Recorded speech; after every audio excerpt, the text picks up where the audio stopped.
Bahwa apapun yang dibikin oleh pemerintah di DPR, ini fokusnya ke tataran masyarakat. Mudah-mudahan nanti kalau undang-undang ini disetujui bisa memberikan layanan kesehatan sebaik-baiknya ke masyarakat.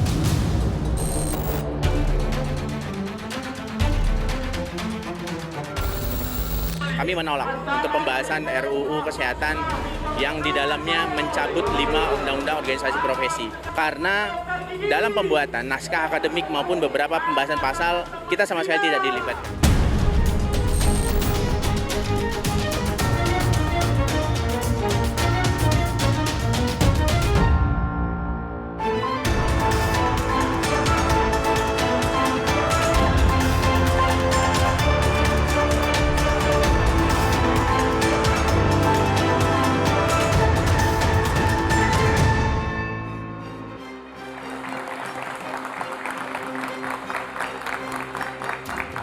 Selamat malam saudara, rancangan Undang-Undang Kesehatan menuai kritik dan polemik. Gelombang penolakan terus disuarakan, khususnya oleh para tenaga kesehatan. Mereka mengklaim tidak dilibatkan dalam pembahasan. Penolakan tidak hanya disuarakan oleh para nakes, tapi juga koalisi masyarakat sipil. Mereka menilai aturan yang dibuat terlalu terburu-buru dan mengarah pada komersialisasi kesehatan. Namun DPR dan pemerintah mengklaim mereka sudah mendengarkan dan menggali aspirasi dari berbagai kalangan. Dari Blade ini diniatkan demi penanganan kesehatan masyarakat yang dianggap akan lebih baik ke depannya. Mengapa RUU ini menuai polemik dan kenapa pemerintah dan DPR seakan terburu-buru mengesahkan meski banyak penolakan? Kita akan membahasnya bersama dengan sejumlah narasumber. Selamat malam dan selamat datang Dr. Carolina Kuntarjo, pengurus PBID. Selamat malam. Selamat malam dan selamat datang Hasan Saleh, anggota Komisi 9 fraksi Partai Demokrat. Selamat malam Pak Hasan. Selamat malam dan selamat datang juga Mbak Irma Suryani, anggota Komisi 9 fraksi Partai Nasdem. Selamat malam Mbak Irma. Selamat malam juga Dr. Ervan Gustiawan Sukwanto, Sekjen PDSI. Selamat malam. Selamat malam. Dan juga teman-teman mahasiswa dari UIN Jakarta, Unikat Majaya, Universitas Negeri Jakarta, Universitas Indonesia, Universitas Budi Luhur, dan Politeknik Negeri Jakarta. Saudara, inilah Dua Arah, saya Liviana Charlisa.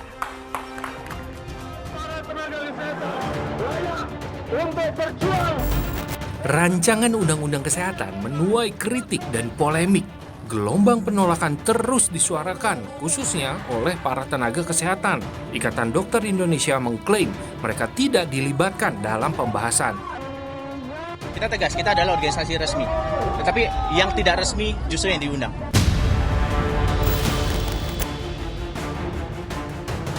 Selain itu, penolakan terhadap rancangan Undang-Undang Kesehatan tidak hanya datang dari tenaga kesehatan, tapi juga dari masyarakat. Namun, DPR mengklaim penyusunan rancangan Undang-Undang Kesehatan sudah sesuai aturan dan melibatkan banyak kalangan. Dan menerima betul-betul seperti disampaikan partisipasi publik. Jadi sejak awal dibalik sampai saat ini, itu partisipasi publik itu kami lakukan dengan baik. Substansi-substansi yang selama ini disampaikan oleh berbagai pihak, bahkan menjadi isu di demonstrasi berapa kali ke DPR ini, hampir bisa dipastikan sebagian besar itu sudah masuk. Nah, penolakan ini dilakukan karena adanya kekhawatiran kalau RUU ini disahkan, dokter akan dikendalikan industri kesehatan.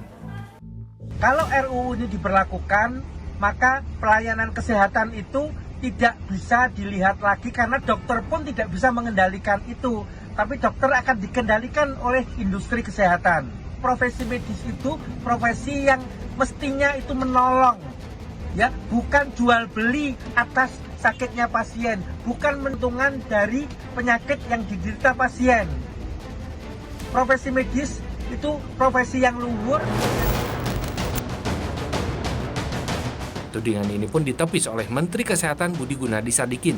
Dia mengatakan salah satu tujuan RUU Kesehatan ini justru untuk memperbanyak jumlah dan mengerahkan para dokter ke berbagai daerah di Indonesia. RUU Kesehatan ini kita memberikan kombinasi pendanaan yang cukup dan kita akan mulai nih tahun depan. Saya sudah secure pinjaman luar negeri yang besar untuk memastikan infrastruktur rumah sakit itu diberesin, tapi itu yang mudah. Yang susah itu dokternya kurang. Masyarakat nggak bisa akses dokter. Ini yang fundamental kita harus solve. Dan itu sebabnya kenapa kita rubah undang-undangnya untuk memperbanyak jumlah dokter, mendistribusikan mereka dengan baik agar masyarakat bisa akses ke dokter.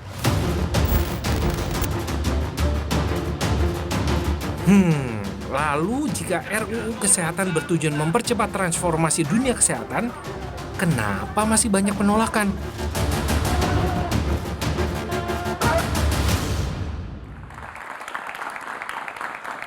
Oke, saya langsung ke Mbak Irma. Mbak Irma, ini RUU Kesehatan ini dianggap seperti RUU Cipta Kerja, terkesan dipaksakan dan terburu-buru. Kenapa Anda setuju? Yang bilang siapa? Hmm. Bahwa ini terburu-buru. Terus yang bilang siapa juga? Kalau RUU ini tidak bermanfaat bagi masyarakat rakyat Indonesia, kemudian pekerja kesehatan, yang bilang siapa? Oke. Saya kemarin menerima perwakilan dari 5 OP di ruang saya di praksi Nasdem. Saya minta mereka untuk menyatakan ke saya apa keberatan mereka terhadap undang-undang ini. Pasal-pasal apa saja yang menjadi keberatan. Saya terbuka. Silahkan ngomong satu-satu. Saya kasih peran mereka untuk bicara satu-satu. Tidak ada satupun yang bisa membuktikan bahwa undang-undang ini tidak bermaslahat bagi masyarakat. Karena pertanyaannya apa? Saya tanya, apa masalahnya? Kepastian hukum, kata mereka. Saya jawab, di undang-undang ini kepastian hukumnya jelas. Ya, soal diskriminasi, kriminalisasi dokter dan lain sebagainya, itu sudah diatur oleh RKUHP. Itu ada kakanda saya tuh, Kak Hasan Saleh. Beliau juga ikut mengetok satu demi satu, pasal demi pasal. Oke. Dari Demokrat loh. Begitu juga dari PKS, sama kita sama-sama mengetok ya persetujuan pasal demi pasal dari 1 sampai selesai. Hanya satu yang kita tolak, mandatory spending. Oke. Jadi apa? So what gitu yang yang ditolak? Oke, saya langsung ke Dr. Caroline. So what? Apa yang harus ditolak? Kenapa undang-undang ini ditolak oleh IDI? Oke, sebelumnya terima kasih Ibu Irma bahwa ada ketidaksepakatan tentang mandatory spending. Sepakat, ya kita juga sepakat mandatory spending rasanya kurang tepat ya kalau dihilangkan. Tapi kembali lagi kepada yang dipertanyakan tadi bahwa kenapa kesannya terburu-buru. Karena kalau kita ikut di undang-undang tentang pembentukan peraturan perundangan, seharusnya kan ada masukan, terutama dari stakeholder yang terkait. Nah, kebetulan kami juga mengikuti yang disebut dengan ini ya, dengar hearing ya, dengan pendapat waktu itu yang diadakan beberapa waktu. Kami mengikuti prosesnya, kemudian diakui juga oleh pihak pemerintah bahwa banyak banyak masukan, berapa ribu masukan, kemudian berapa hari kemudian ternyata sudah keluar DIM. Nah itu sebenarnya menjadi pertanyaan, apakah sebenarnya masukan-masukan itu sesuai dengan pembentukan perundangan itu, apakah benar sudah difasilitasi, apakah sekedar formalitas, itu yang mungkin menjadi pertanyaan dari prosesnya. Kemudian dari substansinya juga tentunya undang-undang kesehatan itu utamanya adalah masyarakat, penerima layanan kesehatan dan pemberi layanan kesehatan. Tenaga medis, tenaga kesehatan. Apakah sudah cukup partisipasi masukan dari pihak pemberi layanan kesehatan? Itu yang mungkin menjadi pertanyaan, apa sih sebenarnya urgensinya? Kenapa harus kesannya seperti terburu-buru? Oke, IDI nggak setuju. Kenapa PDSI setuju? Padahal kalian berdua sama-sama dokter. Boleh saya jawab dulu? Oh boleh, dijawab dulu. Begini, saya sudah menerima teman-teman 5 OP. Ya, pertanyaan yang disampaikan tadi sudah saya jawab. Dan mereka nggak bisa jawab tuh pada saat saya tanya. Nggak bisa jawab. Karena apa? Bukan berarti kalau cepat itu jelek, kalau lambat itu bagus. Karena apa? Karena yang namanya naskah akademisnya memang sudah disiapkan. Nah, kalau seluruh masukan yang berdasarkan dari hearing yang tadi beliau sampaikan tadi memang beliau ngikutin loh. Bukti ya, teman adik-adik semua, bahwa beliau bilang bahwa mereka ngikuti hearing. Kami mengundang semua stakeholder untuk bicara, untuk datang ke DPR memberikan masukan. Bahkan saya pribadi menerima masukan itu dari SMS para dokter, profesor-profesor. Bahkan teman-teman dari forum dokter forum profesor ketemu saya untuk memberikan masukan. Dan jangan salah, kalau belum tahu nggak usah souzon dulu. Sebelum ke... Sebentar, saya belum selesai. Kalau belum tahu jangan souzon dulu. Jadi gini, masukan itu ada kakanda saya nih, kakanda Hasan Saleh. Itu saya pegang, semua masukan yang diberi saya pegang. Ketika DIM itu dibahas satu demi satu itu saya sandingkan. Saya sandingkan. Jadi jangan pernah bilang bahwa masukan itu tidak diproses. Tapi apakah masukan itu kemudian, ya kan nggak satu-satunya dari OP masukan itu. Dari forum rektor, dari berbagai masyarakat yang memberikan masukan. Itu yang pertama. Dan yang kedua, persoalan kenapa OP tidak diikut sertakan. Tahu nggak sih kalau yang namanya adik-adik, pembuat undang-undang tuh hanya dua. Yang namanya parlemen dan pemerintah. Jadi nggak ada urusannya OP mau diikut sertakan. Tapi untuk bisa memberikan masukan, oke, bagus. Untuk bisa menjadi kontrol sistem yang efektif terhadap regulasi yang negatif impact ya terhadap anggota OP, itu bagus. Oke, gitu ditanggapi dulu Dr. Carol. Oke, terima kasih. Jadi kalau kita lihat ya Bu, di pasal 96 Undang-Undang Pembentukan Peraturan Perundangan, bahwa memang seharusnya naskah akademik dan RUU itu kan harus mudah diakses salah satunya. Nah, untuk itu pun juga sepertinya juga tidak mudah untuk diakses ya. Menurut masyarakat mungkin ya, kebanyakan juga masyarakat juga mengatakan seperti itu. Saya kira nggak ada masyarakat di sini ya, di situ OP. Ya, bukan masyarakat. Baik. Masyarakat saya belum pernah melihat mereka untuk demo atau memberikan keberatan, belum pernah. Tapi ada juga kan Bu koalisi OP, Mbak. masyarakat. Ya, OP nggak ada. Ya, dan koalisi masyarakat ternyata masyarakat sipil untuk saat ini juga. Oh, saat ini ya. Nah, kemudian sebenarnya di undang-undang itu juga disebutkan bahwa harus ada masukan juga, memperhatikan masukan dari stakeholder. Kan sudah diberi hearing. Nah, hearing tadi Anda sendiri sudah mengakui ada hearing dan Anda diikut sertakan hearing. Ya, cuman mulai dari hearing mulai dari Balek sampai ke Komisi 9. Anda diikut sertakan hearing. Jadi jangan bilang nggak ada masukan. Nah, cuman Ibu, itu bohong berarti kan?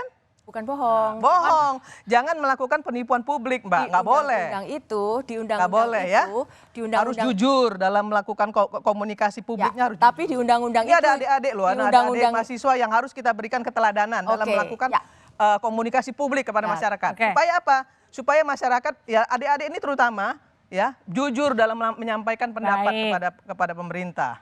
Itu harus dipahami. Tapi di undang-undang itu juga Ibu, bahwa masukan itu diterima atau tidak diterima seharusnya juga ada penyampaian kembali. Mana yang diterima dan kemudian yang seandainya tidak dimasukkan pun alasannya apa. Oke, sekarang saya ke Dr. Ervan. Anda berdua sama-sama dokter tapi kenapa IDI menolak, PDSI menerima? Iya, justru bagi PDSI, bukan hanya PDSI sebenarnya. Kami punya 23 koalisi organisasi kesehatan. Ya, dan beberapa juga sudah terdaftar di Kemenkumham, termasuk PDSI ya, sudah terdaftar di Kemenkumham. Jadi status kami itu dengan IDI itu sama. Nggak ada SK sebagai organisasi profesi itu belum ada, Mbak. Karena di Indonesia belum ada undang-undang organisasi profesi. Ya. Jadi yang ada itu undang-undang ormas, jadi semuanya ormas. Jadi makanya PDSI sendiri dari awal merasa bukan saingan IDI, tapi kami maunya IDI itu bareng kayak kami, kita sama-sama ormas, biarkan wewenang dikembalikan ke pemerintah.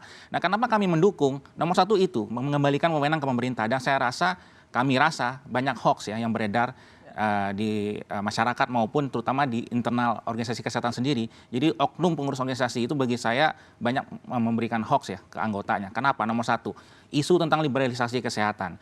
Nyatanya justru sekarang ini yang liberal. Kok bisa-bisanya ormas mendapatkan wewenang yang besar sekali dari hulu sampai hilir. Sampai rekomendasi untuk pembukaan program studi di kampus kedokteran. Sampai ke rekomendasi izin praktek. Dari hulu sampai hilir. Ini hanya ada di Indonesia.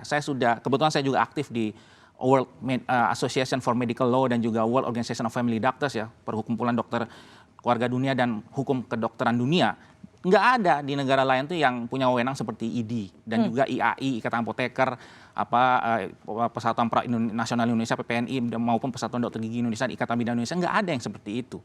Karena tetap semuanya dikembalikan pemerintah. Nah, ketika Menkes ingin mengembalikan wewenang itu ke pemerintah, apakah ini namanya liberal? Justru kebalik dong, ya nggak? Itu nomor satu. Kedua, yang katanya kriminalisasi tentang kesehatan. Kebetulan saya juga akademisi hukum kesehatan, saya staf pengajar di Atmajaya, ini kebetulan mahasiswa kami juga ada di sini. Bahwa sebenarnya dari sisi hukum kesehatan saya sebagai akademisi melihat justru undang-undang yang existing sekarang ini yang tidak melindungi. Makanya banyak kasus malpraktek yang menggantung dokternya bolak-balik ke pengadilan, ke majelis etik IDI lah, ke majelis komunikasi. Kenapa? Karena di pasal 66 Undang-Undang Praktek Kedokteran nomor 29 tahun 2004 yang sekarang ada, ditulis jelas bahwa walaupun sudah ditangani Majelis Kehormatan Disiplin, dokter masih bisa digugat secara perdata maupun pidana. Pak Hasan, kalau banyak manfaatnya kenapa Demokrat menolak? Terima kasih. Yang kita bahas di sini kan ketergesa-gesaan. Kita jangan melebar dulu kemana-mana. Oke. Yang kita bahas di sini adalah tergesa-gesa. Jadi pada awal pembentukan masalah ini, kami mendengarkan semua hearing masukan-masukan dari masing-masing. Ada dari ID dan sebagai organisasi profesi. ID, ada PDSI, ada perawat dan sebagainya. Dari pembahasan mereka ini saya bisa menyimak bahwa saran-saran masukan mereka ini ada yang menyampaikan pada kami, Pak, undang-undang RUU ini bisa dilanjutkan pembahasannya. Ada juga yang menyampaikan bahwa, Pak, sebaiknya undang-undang ini dibahas, jangan tergesa-gesa. Dari kata-kata tergesa-gesa ini nanti akan kita kembangkan lebih jauh. Ada juga yang notabene menolak. Oke. Ya, notabene menolak. Nah kemudian lanjut, pada saat mulai kami pembentukan panja, pembentukan mulai diskusi awal, itu pimpinan kami jelas-jelas sudah menyatakan bahwa Pak, pembahasan panja ini akan dilaksanakan secara maraton, pagi, siang, dan malam. Dan akan kita upayakan berakhir di bulan Mei. Apakah itu tidak indikasi tergesa-gesa? Demikian yang bisa kami sampaikan. Jadi menurut Anda ini undang-undang yang kemudian diambil dan diputuskan secara tergesa-gesa? Secara tergesa-gesa. Pertanyaan itu yang kami jawab. Saya jawab. Oke, nanti dijawabnya sejadah di dua arah.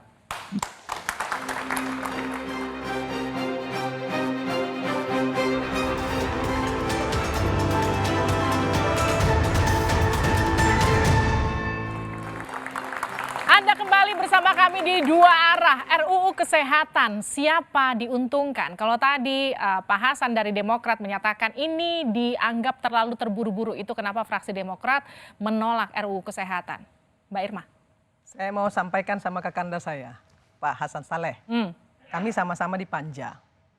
Cuman beliau memang jarang datang ya, beberapa kali aja datang di Panja. Tidaklah, saya yang paling aktif.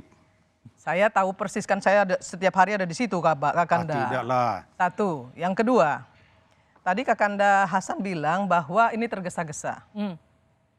Demokrat itu dari awal sampai akhir setuju dengan semua proses. Itu yang pertama. Dan yang kedua, nggak ada juga pimpinan bilang harus Mei harus selesai, itu nggak ada. Karena faktanya baru selesai kemarin. Ya, baru selesai kemarin, kemudian kita lakukan sinkronisasi di tim Perumus dan tim SIN. Itu pun Demokrat setuju, ketok palu setuju. Jadi Demokrat dengan PKS, mohon maaf, dari awal sampai akhir semuanya setuju. Kecuali satu, mandatory spending. Oke. Dan mandatory spending itu, mandatory spending itu, tidak benar. Mandatory spending itu, kakanda Hasan Saleh mengusulkan 10%. Saya juga mengusulkan 10% kami dari Demokrat, dari Nasional Demokrat, dari Nasdem. Kita nggak mau kalau nggak ada angkanya. Kita mau mandatory spending itu 10%, minimal kalau Nasdem. Demokrat 10%, kemudian PKS 10%, kemudian PKB 5%, existing mandatory spending hari ini yang masih sekarang berlaku. Itu yang dilakukan Demokrat. Jadi dari awal sampai akhir Demokrat nggak pernah menolak. Betul gitu Pak Saleh? Diketok satu demi satu dan beliau juga ikut mengetok.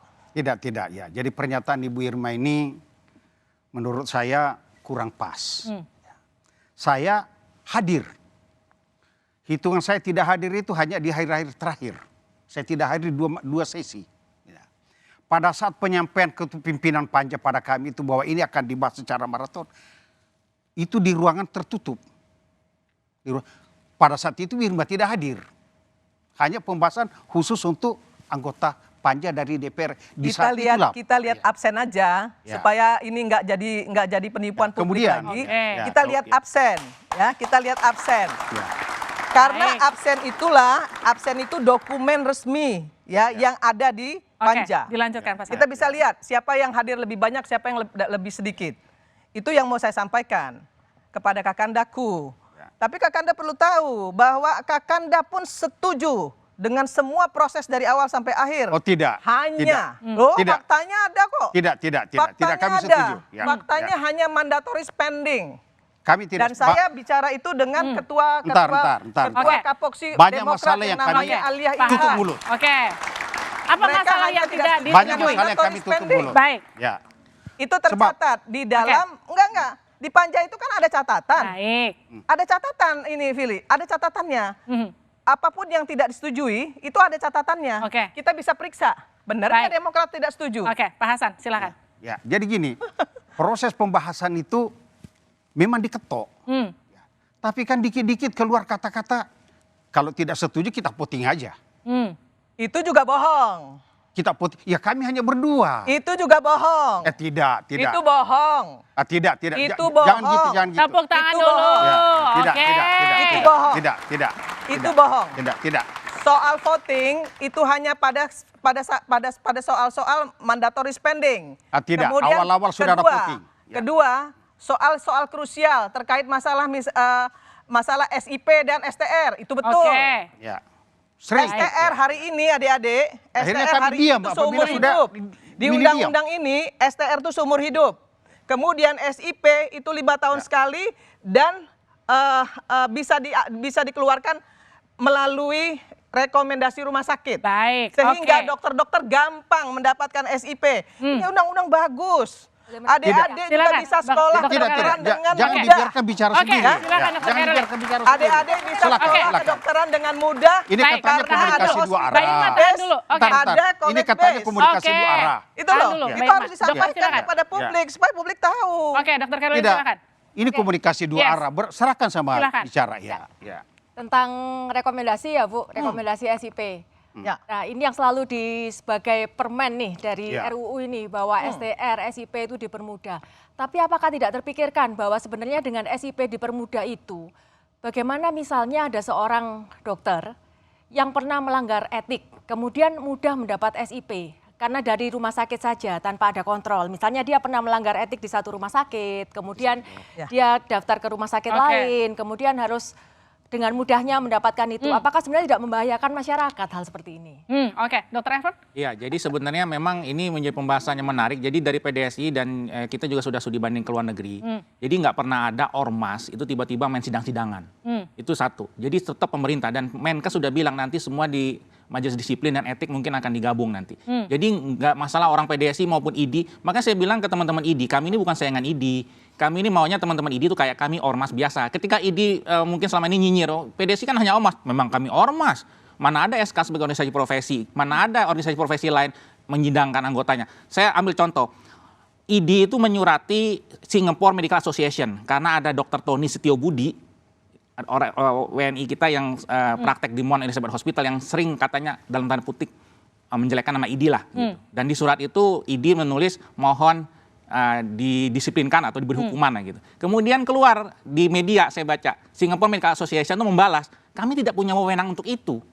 Jadi jelas sebenarnya masalah ini sudah clear banget bahwa memang ormas itu ya ormas. Jadi kayak American Medical Association anggotanya hanya 15% dari Jadi Anda dokter di merasa ID Amerika. itu super body? Iya, jadi American Medical Association itu nggak wajib jadi anggota American Medical Association. Hanya 15% dokter Amerika yang jadi anggota asosiasi. Saya akan Gitu. menanggapi pernyataannya Dr. Ervan ya bahwa nanti akan diatur oleh pemerintah. Mungkinkah pemerintah akan mengawasi etik dokter di seluruh Indonesia? Bagaimana mekanismenya mungkin? Ya, sebentar. Ya. Kalau nggak ngerti isi undang-undang tapi sudah menuduh ya kayak gini nih. Gitu loh. Siapa bilang kalau di undang-undang ini tidak ada majelis etik?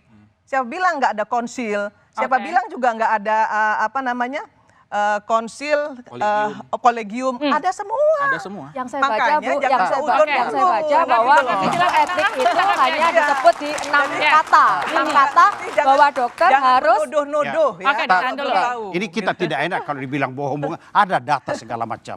Pembahasan ini panjang kami bahas tentang Oke. itu. Jadi Ya. gini, memang ada dibahas tentang majelis ya. Tapi kan kita ketahui yang diberikan pusat untuk otonomi ke daerah itu hanya beberapa poin. Tinggal beberapa poin di pusat. Nah, termasuk kesehatan ini adalah yang diserahkan ke daerah. Nah, berarti kan kalau diserahkan ke daerah, fungsi dokter itu ada sama Dinkes, Dinas Kesehatan. Ya, berarti kan ini dibawa kendali ke Kementerian Dalam Negeri. Oke. Ya, kalau kesehatan itu kan ada di salah satu. Jadi ini akan memperpanjang, bisa dilaksanakan koordinasi, tapi kan akan mengalami waktu yang cukup panjang kalau hal ini dilaksanakan. Jadi kalau menurut Anda intinya waktunya kurang? Kurang. Bukan masalah tadi dokter ini, apabila ada masalah kasus mau ditarik langsung ke MK, tidak bisa Enggak. Dinas Kesehatan Maaf. tidak semena-mena tentang itu. Ini namanya jaka sembung bawa golok. Tidak. Begitu.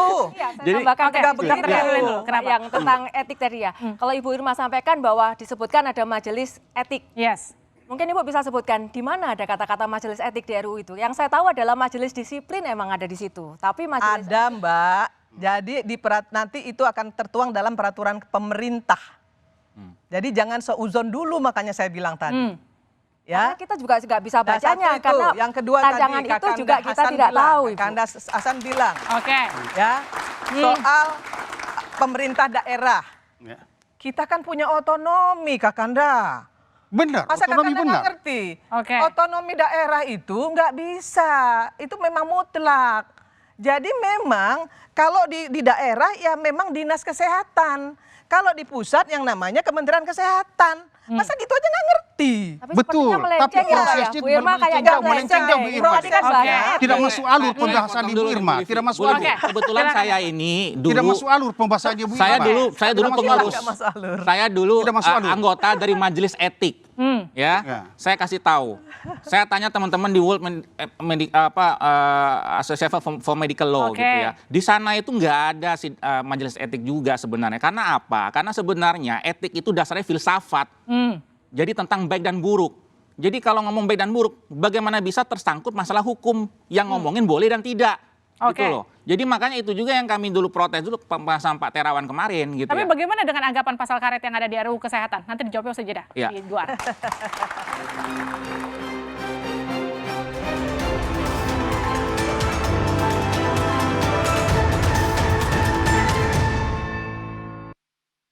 Anda kembali bersama kami di Dua Arah, RUU Kesehatan siapa diuntungkan. Saya ke Dr. Ervan. Jadi kalau Anda pihak dari PDSI sendiri menyetujui semuanya apa yang ada di RUU Kesehatan? Iya tentu, terkait misalkan anggaplah mandatory spending ya yang sedang didebatkan. Itu sebenarnya dari pemerintah sudah menjelaskan bahwa memang alokasi minimal untuk kesehatan itu kan selama ini diatur undang-undang kan, 5% nasional APBN, kemudian 10% dari APBD. Oke. Nah itu kan dihapus sekarang jadi kontroversi. Nah tapi dari Menteri Keuangan, kemudian dari Menteri Kesehatan sudah bilang bahwa sebenarnya yang penting itu programnya. Programnya apa dulu sih? Baru kita bisa alokasikan anggarannya. Jangan sampai nanti dipatok 5%, 10%, tahu-tahu akhirnya mubazir gitu loh. Akhirnya malah dipaksa-paksain aja programnya. Yang penting ada, yang penting kita habisin aja 5% ini misalkan. Nah itu yang tidak dimaui oleh Menkeu dan Menkes gitu. Jadi sebenarnya dari Pak Menkes sendiri sudah bilang nanti ada namanya rencana induk kesehatan. Jadi direncanakan dulu mau ngapain gitu. Baru anggarannya jelas. Jadi jangan sampai mentang-mentang 5%, 10%. Nah itu akhirnya yang jadi perdebatan di situ. Bagi kami sih, kami akhirnya dukung juga pendapat dari Menkeu. Kenapa dokter? Misalnya memang RUU ini tujuannya untuk masyarakat. Lalu kenapa sebenarnya harus dihapus? Kenapa harus menunggu ada programnya, baru ada rencana pendanaannya? Sebenarnya kan kenapa harus dihapus? Kalau kita lihat kalau sebenarnya tujuannya masyarakat, untuk kemaslahatan masyarakat, dan juga kalau kita lihat di WHO juga, di mana-mana juga ada itu sepertinya mandatory spending itu juga ada untuk negara berkembang berapa, untuk negara maju berapa. Lalu kenapa kita harus membuat yang tidak ada kalau Bahkan memang WHO itu itu tujuannya untuk masyarakat? mengizinkan kita untuk maju 15%. Kok malah rencana mau dihapus. Ini kan kurang pas gitu. Oke, jadi itu poin-poin yang menurut Anda juga memberatkan di RUU Kesehatan. Kalau Anda, Dr. Evan? Ya, jadi sebenarnya kalau kita lihat ilmu akuntansi ya, keuangan ya, pasti nomor satu pertanggungjawaban keuangan gitu ya. Tiap kali kita ngajuin proposal dong, mau program apa dulu gitu ya. Dari situ bisa dihitung. Dari Pak Menkes bilang, jangan-jangan nanti bahkan bisa melebihi 5%, bahkan melebihi 10% itu, kata Pak Menkes begitu. Stunting itu loh. Oke. Iya, dana stunting segala macam itu mungkin Uni Irma bisa nambahkan. Ya. Jadi, Ya, sebenarnya begini, saya pribadi menolak mandatory spending yang nggak ada angkanya. Kami Nasdem menerima ya RUU ini dengan catatan mandatory spending minimal 10%. Itu memang kami perjuangkan. Kita nggak mau nggak ada angka. Tapi kemudian ketika Pak Menteri menyampaikan kepada kami bahwa mandatory spending jangan dipatok, jangan jangan dikekep gitu loh ya. Karena kalau kita patok nanti tidak ada, kalau misalnya terjadi sesuatu bencana itu tidak bisa sulit untuk menaikkan. Nah, itu argumentasi pemerintah. Tapi saya pribadi tidak setuju. Tetap dengan 10%. Saya menganggap bahwa 10% mandatory spending untuk pusat dan daerah itu sudah minimal 10% itu menurut saya itu yang paling baik ya untuk dilakukan oleh pemerintah. Maka Nasdem menyetujui RUU ini dengan catatan. Kenapa? Karena dari akhir sampai awal kami menyetujui semua pasalnya. Hanya satu pasal, sama dengan Demokrat juga. Tidak. Mandatory spending. Kenapa yang tidak? Itu tertuang dalam itu tertuang di dalam catatan. Jadi kita nggak bisa ngomong di sini tanpa melihat catatan gitu. Pak Hasan, yang paling gimana Pak Hasan? Ya, gini, jadi pada saat penentuan mandatory spending ini itu memang semuanya itu ada catatan, tapi hanya 2 fraksi yang menyatakan tolak, hanya kami dengan PKS. Nih saya buka ya. Saya buka. Jadi jangan bohong, saya buka. Hanya dua. Buka. Saya tidak pernah bohong. Ini saya buka. Hanya 2 yang ini menolak. Saya buka, nggak usah bohong dah. Ini saya buka. Enggak, ini saya buka. 7 fraksi setuju. Saya buka. Baik. Saya buka, jangan bohong.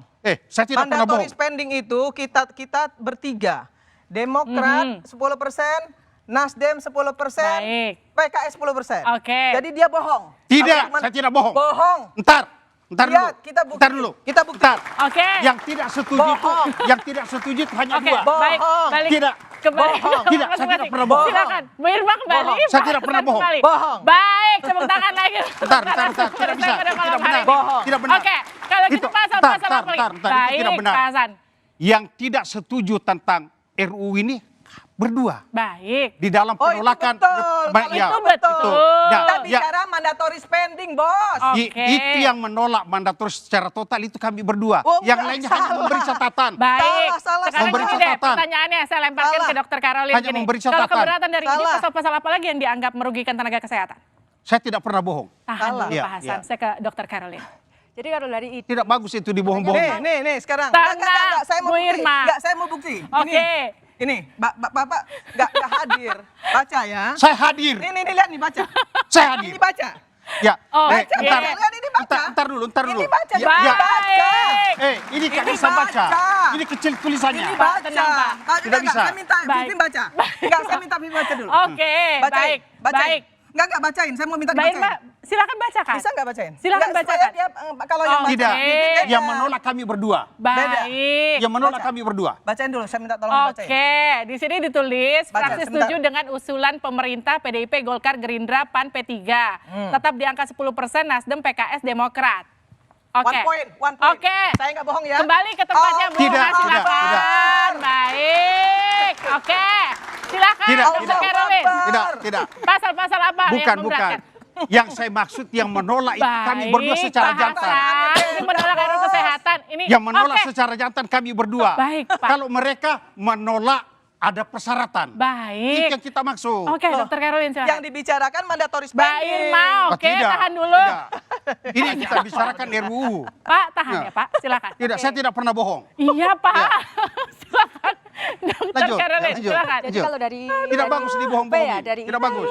Nah, sebenarnya kan dari Undang-Undang Praktek Kedokteran sudah disebutkan bahwa organisasi profesi untuk dokter adalah ID dan dari dokter gigi adalah PDGI. Terus sebenarnya sudah ada putusan dari MK juga 2017. Alasan-alasannya kenapa pada RUU ini yang ada adalah tidak dibahas atau bahkan mungkin diatur dengan perundang-undangan tanpa ditentukan organisasi profesinya adalah ID untuk dokter misalnya dan organisasi yang lain untuk misalnya IB untuk bidan, PDGI untuk dokter gigi dan lainnya. Nah, sebenarnya ini perlu ditulis di situ dan kenapa itu kami anggap penting karena sebenarnya organisasi profesi yang tunggal itu bukan semata-mata untuk eksistensi organisasi profesi itu Oke, sendiri. tapi untuk? Tetapi sebenarnya untuk masyarakat. Kenapa demikian? Karena sebenarnya kembali lagi harus ada yang mengontrol, bukan pemerintah. Oke, Karena betulkah seandainya organisasi tunggal itu misalnya, untuk masyarakat? Sebentar ya Mbak, saya belum selesai. Nah, misalnya, saya belum selesai, sebentar. Ya, Satu belum menit, selesai. satu menit. Oke. Ya, lanjut. Misalnya nih, misalnya Ya, kayak ya. organisasi advokat, organisasi notaris, di situ disebutkan juga bahwa organisasi notaris adalah Apa organisasi notaris? Organisasi untuk angkutan apa? Kenapa untuk organisasi di bidang kesehatan ini kenapa harus seperti dianaktirikan, tidak harus boleh tunggal? Padahal itu tujuannya salah satunya untuk mengontrol etik dari profesi itu sendiri yang tidak mungkin dikontrol oleh pemerintah. Jadi sebenarnya salah kalau mengatakan advokat dan notaris itu cuma satu. Silakan dicek. Apalagi advokat, saya juga advokat masalahnya. Dan jadi masalahnya tuh yang lain pun sudah banyak, sudah majemuk profesi yang lain, hanya kedokterannya masih tunggal. Nah, terkait putusan MK ini saya juga harus klarifikasi, saya juga yang menggugat itu waktu itu. Tapi lainnya putusannya juga adalah, ntar dulu, putusannya gini dok, putusannya adalah MK bukan membicarakan terkait organisasi tunggal atau enggak. Tapi yang dipermasalahkan itu adalah MK, kami memohonkan bahwa supaya perhimpunan spesialis itu setara dengan ID. Nah itu yang ditolak. Jadi belum pernah ada gugatan terhadap ketunggalan ID. Saya garis bawahi ini karena bisa dibuka di web MK dan silakan tanya hakim MK-nya sekalian. Ya. Jadi belum pernah ada gugatan tentang ketunggalan ID. Belum pernah digugat. Jadi yang kami gugat itu adalah supaya perhimpunan spesialis diakui setara ID dan MK menolak karena nanti bingung nih kapan ID, kapan yang spesialis. Jadi bukan ngomong hanya tunggal ID, enggak, belum pernah ada. Berarti kan dokter mengakui bahwa ID itu satu dan perhimpunan dokter spesialis itu adalah bagian juga. Oh enggak, itu hukum nggak bisa gitu. Bagian dari ID. Itu yang ada di MK. Bentar ya. Tenang. Tenang. Jadi gini, kenapa OP tidak diatur di undang-undang ini? Kami merujuk kepada konstitusi. Pasal 28 bahwa semua masyarakat Indonesia boleh berserikat, boleh berkumpul, itu dilindungi oleh undang-undang. Maka kemudian kami dari parlemen maupun pemerintah mempersilahkan semua anggota kedokteran, semua anggota kedokteran boleh ya punya yang namanya organisasi profesi. Silahkan daftarkan ke Kemenkumham. Itu yang kita lakukan. Yang kedua, yang namanya organisasi profesi tidak boleh menjadi regulator. Dia adalah operator. Operator itu fungsinya menjadi kontrol sistem yang efektif kepada regulasi pemerintah yang negatif impact. Kemudian mensejahterakan anggota. Baik, jadi apakah selama ini juga bukan menurut saya menawarkan SP atau STR. Itu teorinya, itu teorinya. Tidak semudah itu dilaksanakan. Tapi artinya gini, kalau pertanyaannya kayak gini, kalau memang RUU Kesehatan ini disahkan, memang siapa yang diuntungkan? Nanti dijawabnya sejadah di Dua Arah.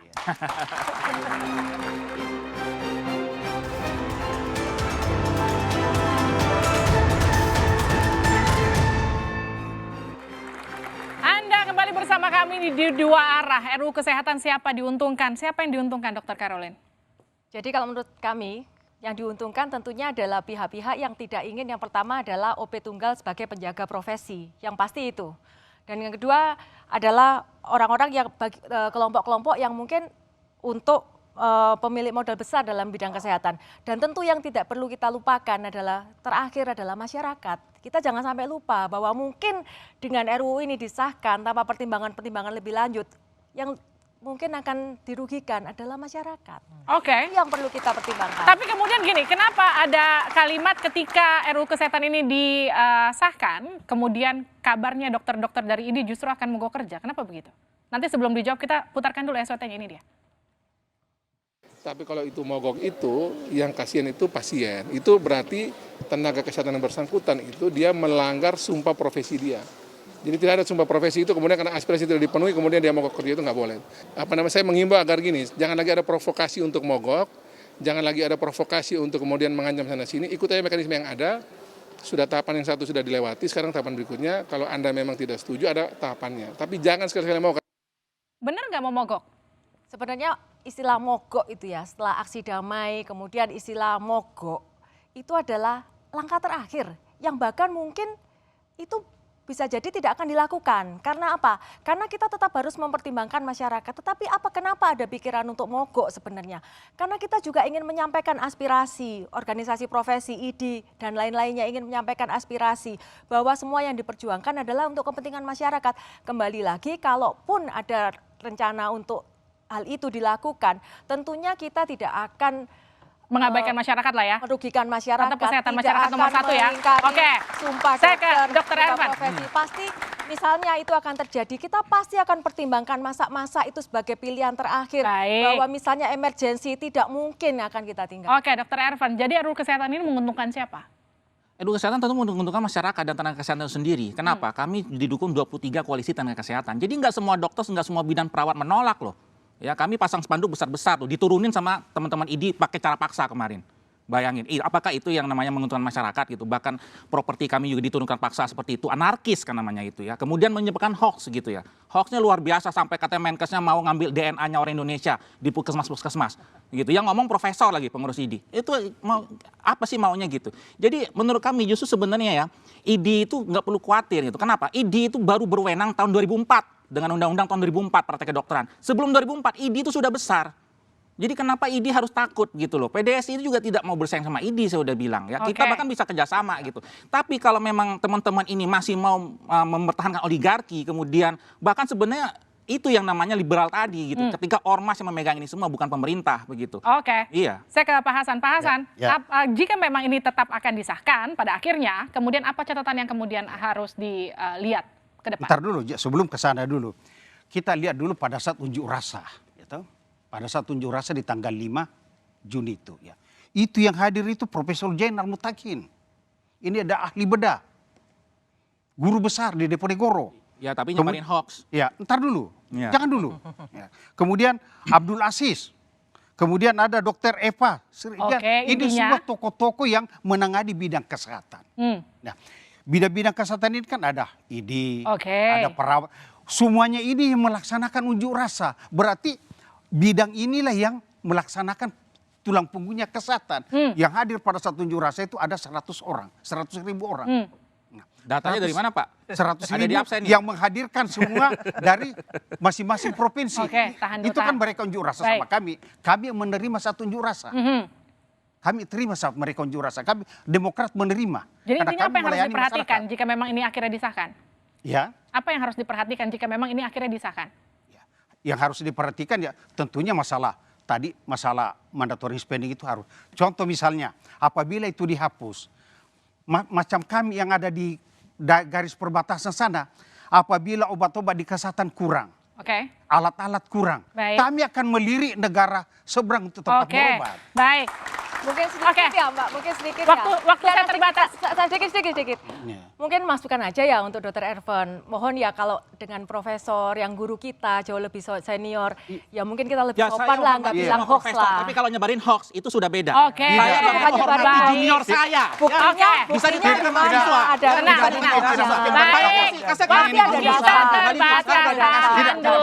Tidak benar Bapak ini mengatakan bohong. Tahan. Ini tinggal gilirannya Mbak Irma. Mbak Irma, yakinkan masyarakat jika memang RUU Kesehatan ini adalah yang terbaik buat mereka? Pertama, anak-anakku yang mau sekolah kedokteran nanti setelah RUU ini diundangkan, nggak usah khawatir lagi walaupun kalian tidak kaya, tapi tetap akan bisa ngambil fakultas kedokteran. Itu di RUU ini ada. Kemudian yang kedua, kepastian hukum bagi seluruh pekerja kesehatan dijamin di RUU ini melalui RKUHP. Ketiga, STR-nya seumur hidup. Kemudian keempat, untuk SIP itu dipermudah ya melalui rumah sakit dan sama seperti hari ini juga ada juga dengan seminar-seminar dan lain sebagainya. Tapi yang menentukan pemerintah. Sebentar, belum selesai dong. Nah, yang keempat akses kesehatan masyarakat itu dipermudah melalui telemedicine dan lain sebagainya. Jadi jangan khawatir. Ya, masyarakat Indonesia jangan khawatir, undang-undang ini bermaslahat untuk masyarakat Indonesia. Mohon maaf waktu kita terbatas. Saudara, rancangan undang-undang kesehatan idealnya menjadi payung hukum dan panduan bagi perbaikan pelayanan kesehatan seperti yang selama ini diharapkan. Aturan ini juga diharapkan bisa menguntungkan semua kalangan, bukan hanya sebagian kecil masyarakat yang berpunya. Aturan ini boleh jadi diniatkan guna mendorong kemudahan investasi di layanan kesehatan agar masyarakat semakin mudah mengakses dokter dan juga fasilitas kesehatan. Namun aturan ini juga jangan hanya menjadikan pelayanan kesehatan sebagai barang dagangan, karena kesehatan adalah hak setiap warga negara dan tenaga kesehatan adalah profesi mulia, bukan sekedar mencari keuntungan semata. Saya Liviana Cerlisa, sukseskan pemilu 2024 dan pastikan tetap di Kompas TV independen terpercaya untuk mengikuti perkembangannya. Sampai jumpa minggu depan.